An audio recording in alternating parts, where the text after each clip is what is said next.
I'm not at liberty to explain what we're doing in that regard.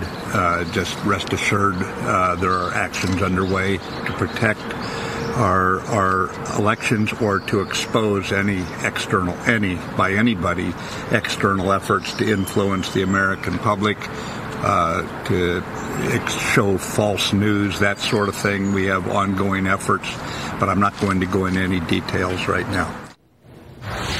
That was Defense Secretary James Mattis answering a question from our very own Jennifer Griffin about what the American government is doing to stop Russian interference in our next election.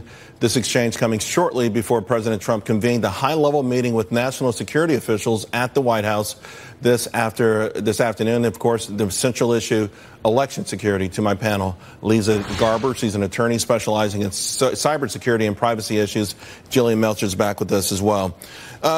General Mattis there talking. He didn't divulge much. I think the public probably at some point would like to hear more specifics because this is an awful big issue. And Leeza, what do you think we can do? I mean, because it's been promoted as something that we're almost helpless. It has, and the idea of someone or an external actor, malicious actor, hacking the election is not new. In fact, before 2016, the states of Arizona and Illinois were hit with different cyber attacks exposing voter information. And right now, Congress recently, back in March, allocated $400 million to try to help election security. But what are we going to do, though? I mean, how do we stop this? It feels like it's a porous, insecure situation. I mean, we look at some of the things that were done in the last election, good old-fashioned phishing. I mean, how do we stop this?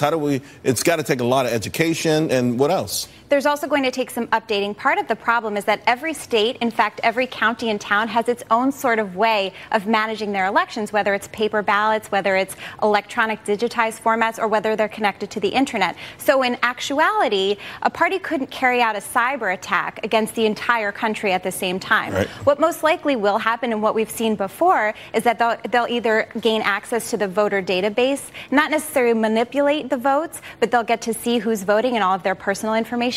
Or they'll really deter the public from going out to vote because the public might think, well, it's not secure anyway. That's great, interesting. I mean, but Jillian, today we were greeted with news that Senator Claire McCaskill, that the Russians unsuccessfully attempted to hack her email system. And I think it feeds on what Leeza was saying in a sense that we know she's a vulnerable senator. She's going to be one of the lightning rods, someone that everyone focuses on in the midterms. Russia must know this as well. Sure. To your point, I don't think that the goal is to necessarily hack the election.